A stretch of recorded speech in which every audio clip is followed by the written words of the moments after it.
Hello, my lovely, lovely friends. Welcome or welcome back. I'm Elizabeth, and this is Reading Riley. Welcome to a reading vlog. I'm going to be reading 3 books in this vlog: thriller, mystery, and horror.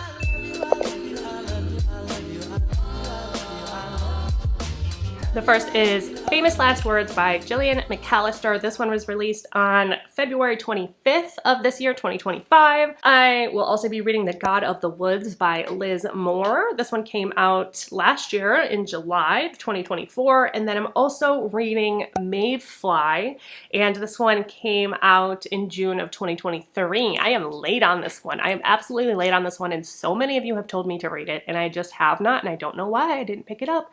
But I had the physical copy, and I also have the ALC of this one from Macmillan Audio.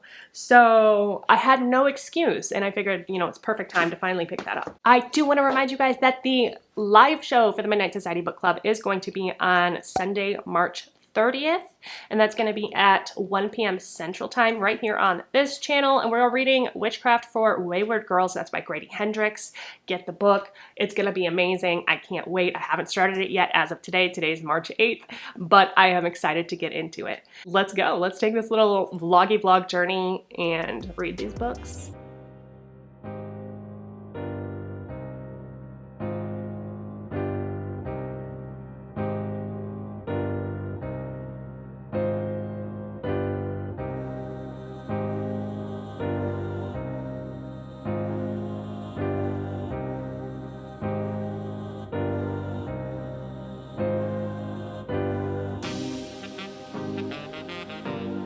I am 47% into Famous Last Words by Gillian McAllister, and I wanted to touch base with y'all because I just decided I'm going to do a vlog. So I don't know what else I'm reading for this. You probably do at this point. You probably know more than I do. Let's talk about this one before I get too far into it. It's told in acts, which I only realized a little bit of the way in, but it's told in 4 acts. If you're looking for a story that's going to get you immediately hooked in, then this definitely did that for me. Our main character is Cam. This is set in London. Cam is a literary agent, like hello dream job, and she obviously feels the same. She's like, I have my dream job, but she also just had a baby and she's been on maternity leave, and so now her baby's 9 months old and it's her first day back at work.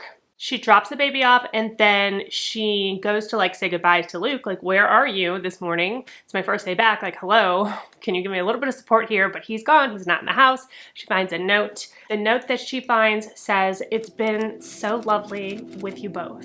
And on the back, it says, if anything, and then it's crossed out, which I'm guessing was if anything happens, yada, yada, yada. Anyway, she gets to work, she gets interrupted by the police. They call her and tell her that her husband is now actively holding 3 people hostage, and she gets in contact with the hostage negotiator.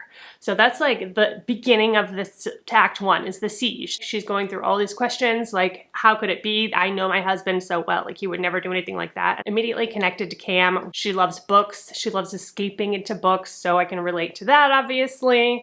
It does have that kind of meta quality that I love about reading about, books within a books or books about authors. Who else? She has a sister named Libby who is having a hard time with the fact that Cam had a new baby because she is struggling with infertility. One of Cam's clients, Adam, he is involved somehow. I still don't know how, but I don't know why otherwise he's mentioned. He's kind of an oddball. He told her that he would give her his book printed out fully in pages, and because he's old school like that, he gave it to her printed out in a stack, Misery style. And we're also following Niall. It must be a British name, I guess, because I never hear of this name in the States, but what I do associate that with is Niles Crane from Frasier. I can only picture Niles Crane in my head when I hear that, so that's what he looks like. So anyway, he is the hostage negotiator on the day of. Events don't go down the way that they think or that they should. Niall feels like he is responsible for that. So part 2 is 7 years later. Now he's just stepped back a lot. He's still doing detective work, but he stepped back. Luke disappeared and is presumed dead. And Cam is in the process of trying to get him legally declared dead so that she can sell the house and move on with her life. She does have a new boyfriend, Charlie. He's the kind of guy that just has his life together. He's a runner. He gets up and runs 10 miles before he does anything. He's just like an overachiever kind of guy. And I don't know. I don't think she really likes him. I think she still misses Luke. And anyway, she gets a text message randomly with coordinates on it, and she starts following the leads.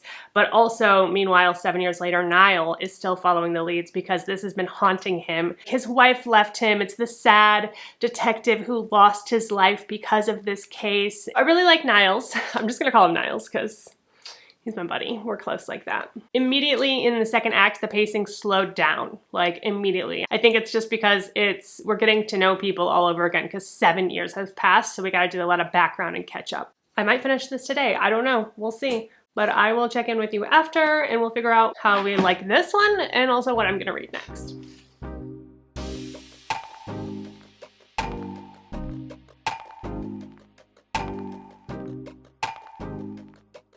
It's Wednesday.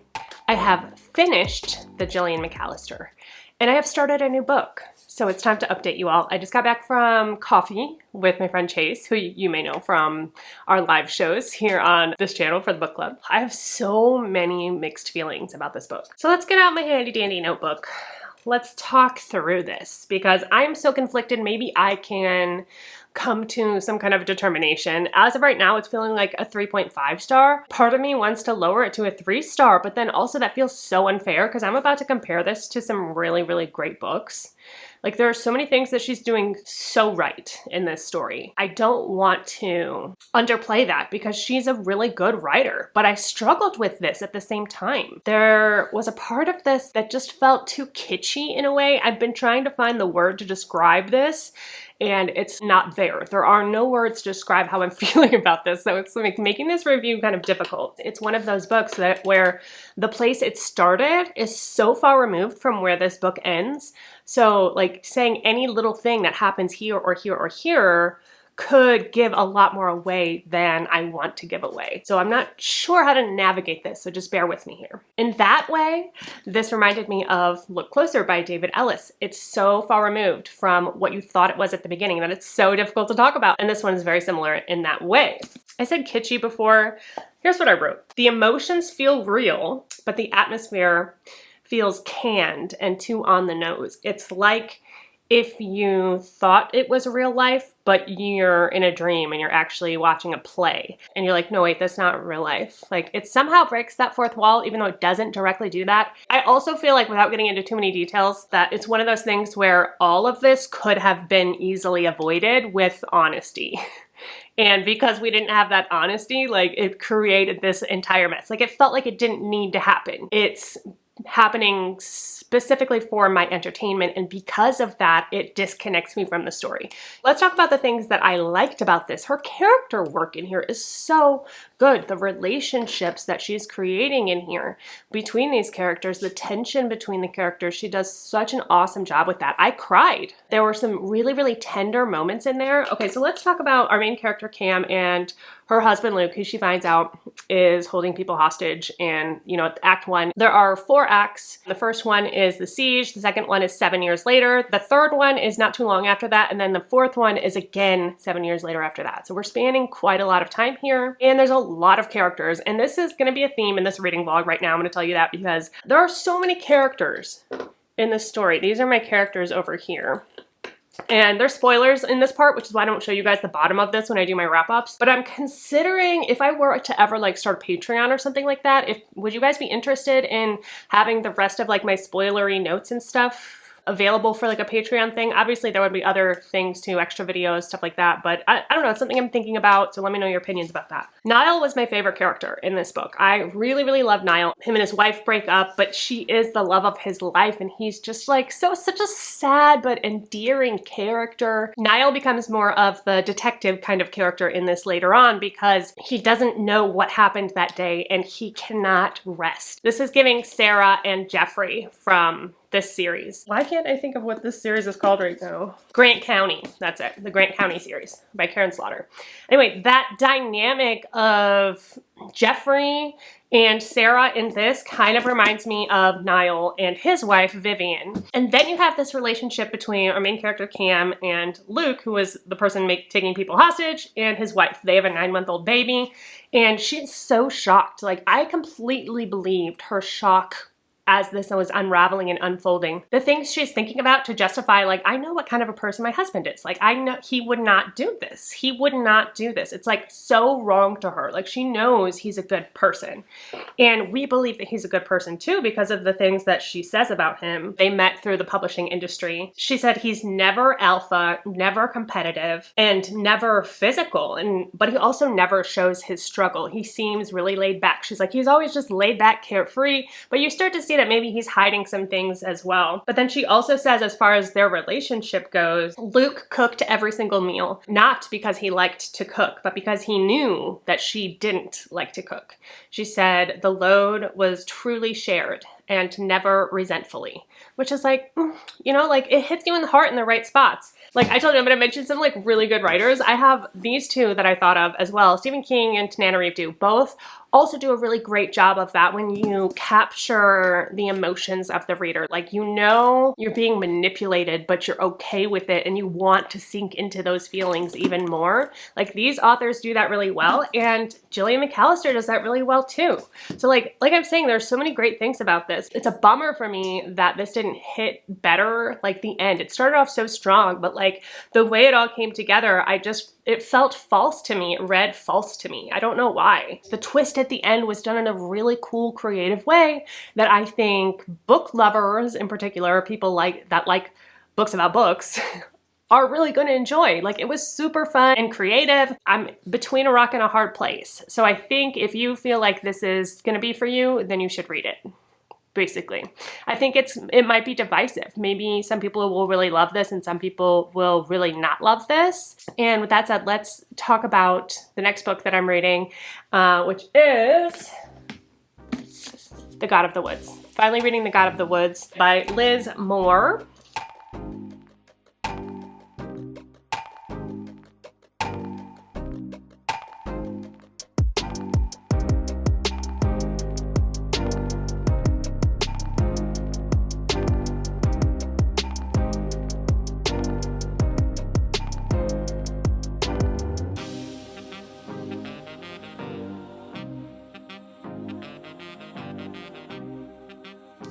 And this one's chonky as well. You can see I have tabbed it up a little bit because I'm trying to get the lay of the land. Once again, we have a story here where everything is so confusing. It's obviously been intricately plotted.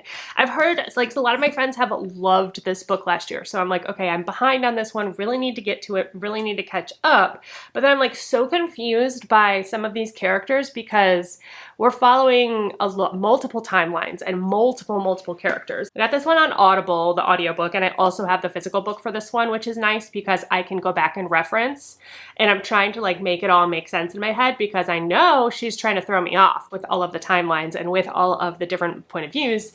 I am in a little bit of a rabbit hole trying to make like family trees, timelines, because we have like these two big families that are like, again, enemies. I'm about a third of the way in, maybe 30%. I've started a timeline and I'm not going to show you the timeline because some of this is revealed as you go. I feel like I'm solving a case here, like I really do. This is 490 pages, so it is on the longer side. The audio is narrated by Saskia Marlebelt, who I recently read another book that she narrated and really liked it. What I like about this narrator is that nothing like really stands out about her voice, but she does it like masterfully. Her voices have enough character to make them like feel like a, you know, human being, but then also not so much that it would like stand out. So it lets you actually sink into the plot and listen to what's going on, which is why I think she's such a successful audio narrator. When a teenager vanishes from her Adirondack summer camp, so this is set in the Northeast in the States.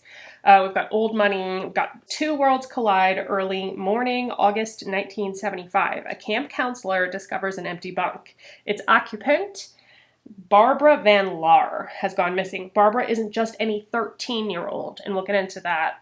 She's the daughter of the family that owns the summer camp and employs most of the region's residents. And this isn't the first time a Van Laar child has disappeared because Barbara's older brother, Bear, also vanished 14 years ago, never to be found. So now you can see how we're going like back and forth between timelines. We have when Bear disappeared, and then we have when Barbara disappeared 14 years later. And all of this stuff that happened in between, and the way that she's framing this is like we're getting the broad scope at the beginning, right? And then we're going in, we're getting to know some of the other characters more deeply and getting to know like how they got to where they are now. I am loving these characters, but I gotta say, in 1975, Barbara, when she disappears, is supposed to be a 13-year-old girl. She's also punk and love it. This is like the emergence of punk, and like nobody at camp understands it. Only like the Manhattanites, the rich Manhattanites know, because it's like kind of this like underground movement at the time. But so I can picture, you know, a 13-year-old punk, absolutely, but the way she talks, she just seems so mature. Like in my mind, Barbara is like at least in her 20s. Like there's, you know, I just don't necessarily believe that she's 13, but I am really enjoying her perspective. I love Barbara. Like all of these characters, especially the girls at this camp, are so unique and so different. And my favorite right now is Tracy. I love Tracy so much, and I am like relating to her on like next level. She is a little bit overweight, I think. Like she does such a good job of like letting you know what they look like without saying it. The only way you think that she's overweight is because she gets asked to switch to the top bunk and she wonders if it'll hold her. She said something about like she feels like people give her attention because of her body. She's also 13, and she and Barbara kind of become friends. Barbara sees something in Tracy that Tracy doesn't see in herself, and she's like, oh, why does Barbara keep trying to talk to me? Because everybody at this camp knows who Barbara Van Laar is because her family owns the land, owns the camp, all of that. And then there's the other family are the Hewitts. The Hewitts have basically been working for the Van Laars for generations. In current day, 1975, TJ is the camp director and the groundskeeper, and she is 26, I think she's supposed to be. She's giving badass energy, like hardcore badass energy. She knows how to handle herself. Her dad, Vic Hewitt, was the old groundskeeper. She took over 5 years ago in 1970 because her dad's having mental issues. I think maybe Alzheimer's or something. And then another key character that I'm really liking is Louise. Louise is one of the camp counselors. She is 22 or so. She was in charge of this cabin that Barbara disappeared from in the current day. She also has an ongoing relationship with this guy who she's had a relationship with for like 4 years, John Paul, and I can't, McClellan maybe. Wow, get it, girl. He is another rich guy. They met in college. He has a connection to the Van Laars because the Van Laars are his godparents. His family are the Van Laars' lawyers, essentially. So he's connected to them, and he goes up and stays at their house during the summer, and she's there as a camp counselor, but he kind of hides her away. Like, he says that they're engaged, but she's like, are we? Like, is it ever gonna happen? And she has a little brother back home, and she grew up in a bad situation. She's trying to figure out a way to like help her family survive. I don't know where it's going, but it's not looking good for her. It's not looking good for her because he's a dick. There's just like so many characters in this place, and it's becoming, there's a map in the book. Here's the map. Love a book with a map always. Like, that's always a good sign. I'm really liking it. It's feeling like a little adventure. It's feeling like I'm back at summer camp. I did Girl Scout camp. It was traumatic.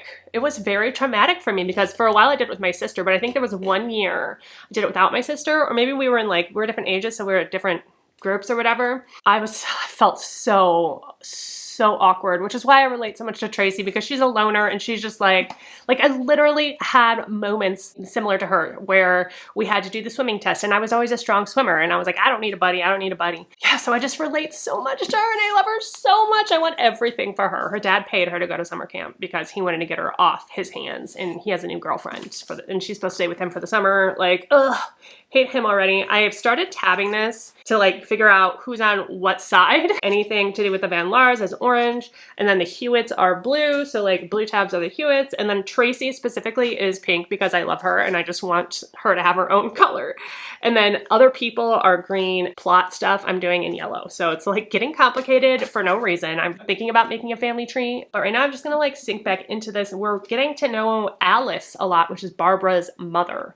And at the beginning of the story, she just kind of seems like this rich mom. She's telling Barbara what to eat because she wants to make sure she stays thin. Not because she wants to tell her what to do, but because she doesn't want her to have to go through the world fat. It's a very old-fashioned way of thinking, and she's like, well, that's how my mom did it for me, and that's how I'm gonna do it for her, and she'll appreciate it when she's older, kind of thing. So you have these preconceived notions about Alice and who she is, but then we go back in time to the 1950s and we see Alice when she's 17 and she's getting hooked up with Peter Van Laar, Barbara's dad. It wasn't like she was sold to him or anything like that, but you know what rich people do, like they set them up. She was like a debutante and all of that, and she like danced with him and they decided they would be married, and you know, it was kind of awkward at first, kind of like an arranged marriage. I'm getting more sympathy for her and understanding her a lot better. I don't know what Barbara's been through, but Barbara, they sent her to the camp because she's been going through stuff. She was like crying and screaming all night and like having fits and stuff, and I don't know why. I'm like, what happened to Barbara? That's what I want to know. What happened to Barbara? Barbara's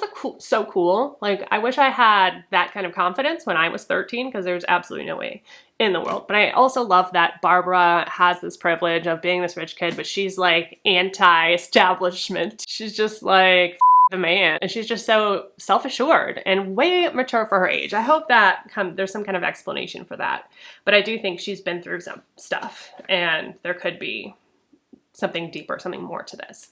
So anyway, I'm gonna get back to it. I'm like literally almost done. I just have a few pieces to do up here and then I'll be done, and then I'm gonna wash the print out from behind it and then let it dry, and then I'll tie the back up and finish this one off. I feel okay about the way this one is turning out, but not like great about it. I'm a little bit rusty. Like, I see some stuff that could be improved on, but I'll show you the final product when it's like, when I get the like print off there and all of that, but I think it turned out all right.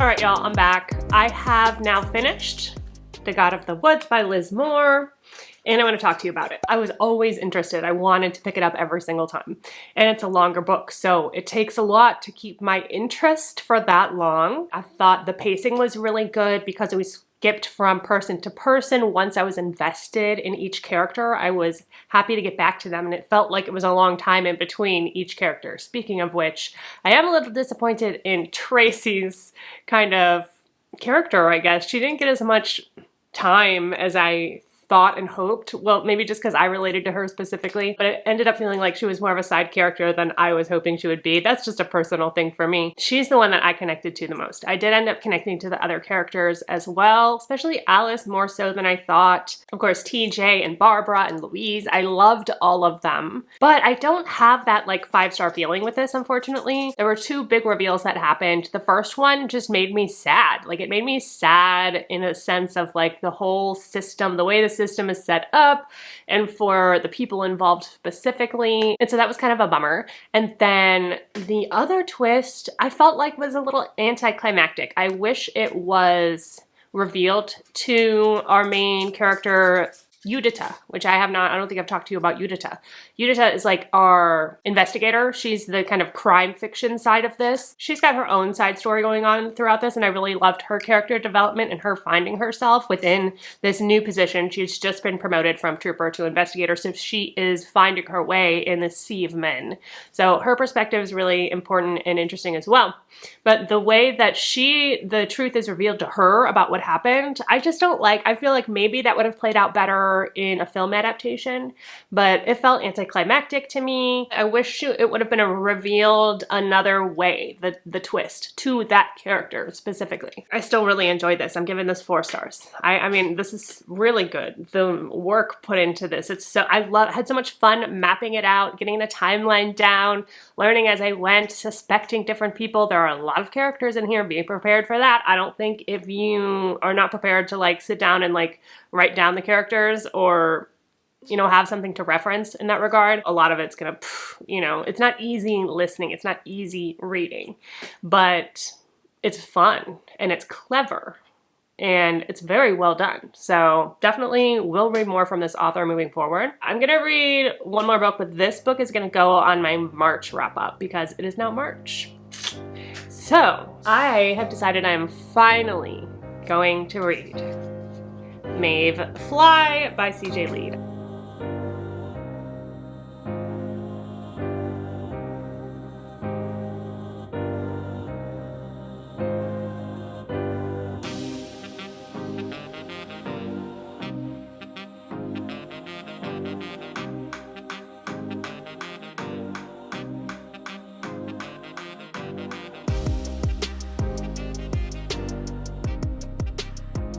I read her newest release, American Rapture, which is up here somewhere.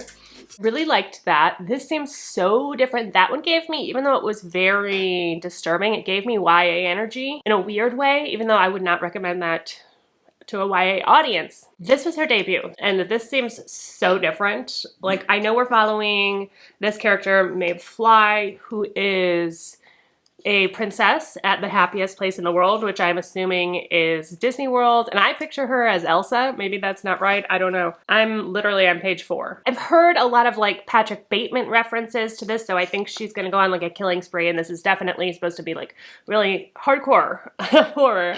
I'm assuming this is some kind of dentata. It's giving good for her, but I'm worried about it. I'm a little worried about the message. I don't know if this is supposed to be a portrait into a psychopath, or if this is trying to say something about like hating men. I hope it's not like a hating men thing, because I think that is kind of antiquated feminism, and I'm a little bit worried about that going into this. Maybe that's just a total preconception on my part. I don't know. So I will let y'all know when I find out. I'm all for like women getting revenge and like fighting back, but it does say that like men are insipid, stupid creatures. Here's the truth, one that few of us know. You do not need a moral and noble story to do what you want. You do not first need to be a victim to be a monster. Your loved ones need not be taken from you so that you might drink and brutalize and chase the sublime. Life is fleeting and meaningless and crying to be seized from behind and into obscurity. This is my story, and you cannot control it. No more than you can the ever lower dangle of your sex or the warming of this fat, lazy prison rock floating in the semen-splotched dark. My name is Maeve Fly. I work at the happiest place in the world. What am I getting into? Am I gonna love this or hate this? I don't know, but I feel like it's gonna be one or the other. Whew, let me get into it maybe like 30% to a point where I feel comfortable telling you what's happening without spoiling anything. I will touch back in a bit.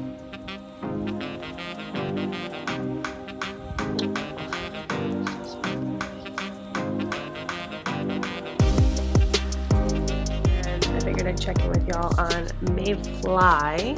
I'm loving it.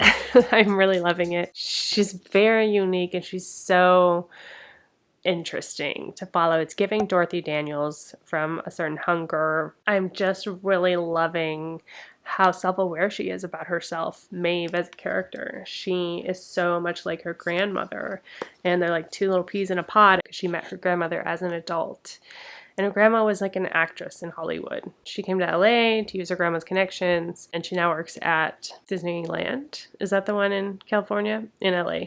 Very LA heavy. If you live in LA, like this is gonna be even more meaningful to you for sure. It's pointing a light on the underbelly. That's why this character loves working at Disneyland. It's so beautiful and plasticky on the outside, but then it also has this dark underbelly that not everybody sees and that people don't talk about. And she loves the juxtaposition of that, how we perceive things and how that can be manipulated. I think she has a crush on Kate. Kate is like her best friend. She plays Anna to her Elsa. She's talking about how Kate's probably going to make her big break in acting within the next 2 years, and also her grandmother has maybe about 2 years left to live because she's sick, very sick. So she's going to take this 2 years to like be with them before she's alone, because she just figures after that she's going to be alone forever.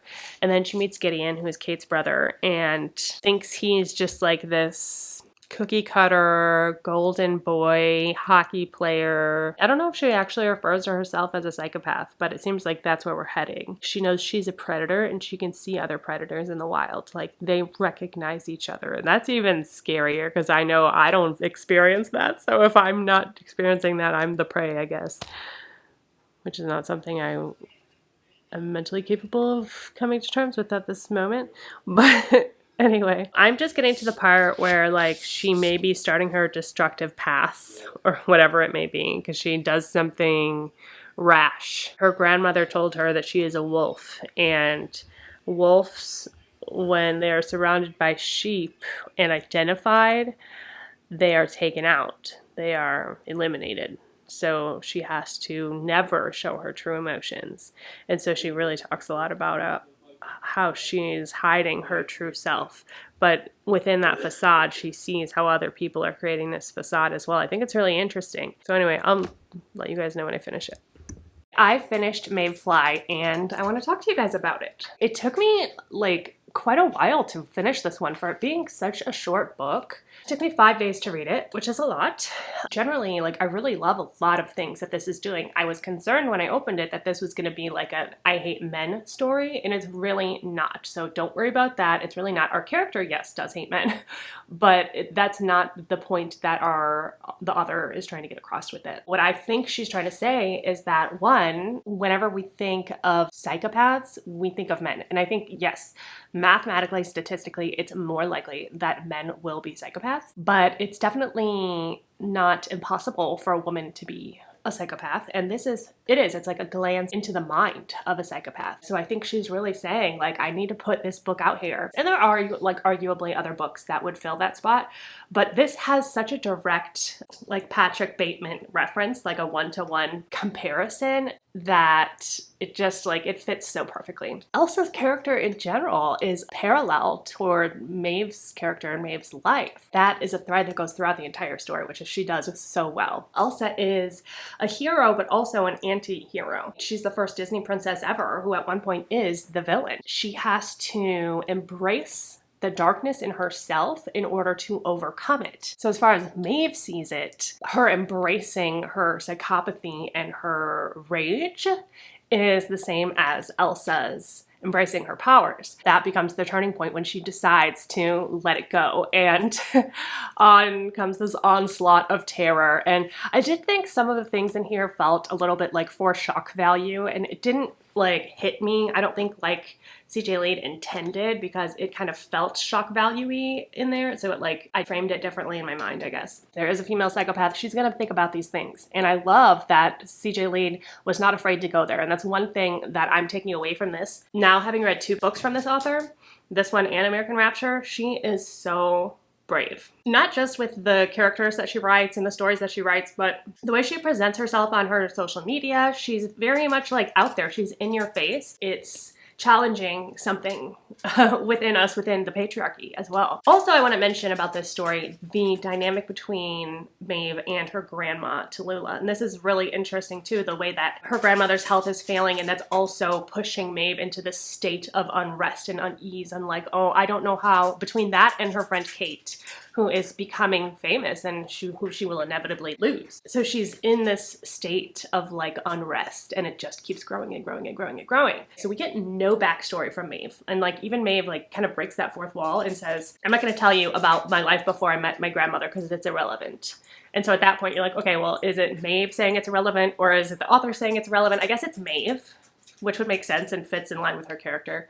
But we never get it. Like, we just don't really know what happened in her life before then until she met her grandmother. She shows up at her doorstep. Grandma says, I knew we would meet one day. Grandma was this actor, like a famous actor back in the day, and giving Evelyn Hugo energy, but obviously a psychopath. Oh my gosh, the ending. It seems like it would be my kind of ending, but it's not exactly. It's definitely different. It's not like a last minute zinger, like a woo, gotcha kind of thing. And it's not an open ending, but it definitely is not a satisfying ending. And I think that's on purpose. And I think that is also adding to the message of this. Be yourself, but then also, I guess, be prepared to deal with the consequences of your own behavior. Even though this story is gratuitous in a lot of ways, the ending and the like what it's trying to say is not. I think it's actually really nice. I'm giving it 4 stars. It's not a 5-star because it was slow for me to get into, slow for me to get through, but I really like her writing, and seeing like this compared to American Rapture is so interesting because it's so different, but also very similar in the same way. She has a point of view, and she's an interesting author and definitely someone to look out for. And she's creating space for feminism in this, and I really like that. And it's got a lot to say. We read 3 books in this vlog, and I have 2 4 stars and 1 3.5 star, which is actually really good. My least favorite of the 3 was Famous Last Words, and it just like the way that one ended, it didn't, I don't know, it didn't sit right with me. It felt untrue in some ways to like a human experience. It's definitely going to be like a beach read type of thing. Like, you want to pick something up that's going to be fast paced, that you're going to have fun with. I think this author has really got a lot going for her as well. Did I read all female authors? Yeah, of course I did. You know what? I got some comments on my dystopian, for some reason that dystopian list video that I made, it got to an incel side of YouTube, I guess. It got in the algorithm somewhere, and I've been getting comments from people that are like, you should have said beforehand that this was a mostly female book list. Why? That's what I read. That's what I talk about. Like, sorry, if it's not for you, it's not for you. But like, why would I have to say that ahead of time? It just so happens that the things that I like to read about and the spaces in humanity that I like to touch on in my books often are written by women. That's just how it goes. Yes, there are some men who I found that hit those spaces for me too. Yeah, absolutely. But it just happens to be mostly women, and that's just what it is. This is my channel. I can read whatever I want, and I don't have to declare to you that it is mostly female authors. Ooh, she's sassy. She's sassy. The God of the Woods, Liz Moore, really liked this one. I loved how she set it up, and she like she created this entire world, and across decades, like, wow, the fabric that was woven here is just really masterful. She did it in a beautiful way. Although I do feel like it was ended up being kind of sad for me. It was a very well told story, and this is one that you're definitely going to need to take more time with. You're going to need to sit with a little bit. It's on the longer side as well, and it's one that if you want to like sink into a book and really like immerse yourself and escape, and you want to come up with, you know, timelines and family trees and all of that, like, yes, do it. It's worth it to do that. But if you're not ready for that kind of commitment, I would hold off on this one. And then lastly, Maeve Fly.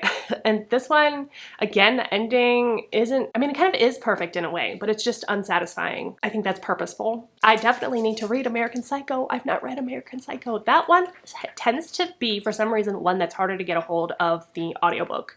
But I might just have to bite the bullet and just use an Audible credit. I don't know if I'm going to connect with it. I'm far more likely to connect with Maeve Fly because it's written, again, from the perspective of a woman. That's my lived experience. That's how I see the world. And it also tends to be a lot more open to others' experiences when you're coming from a perspective of a woman, which is how I live my life as well. So all these wonderful books by women authors. I guess technically today is National Women's Day. It's March 8th. And we shouldn't get into politics. We shouldn't. I got a new water bottle, and I have all my stickers that I've been saving up on them. Let me know if you want to look at it closer. Maybe I can do something for that. Yeah, that's gonna be it for today, y'all. Don't forget that life is short, so read Riley. Cheers, and goodbye.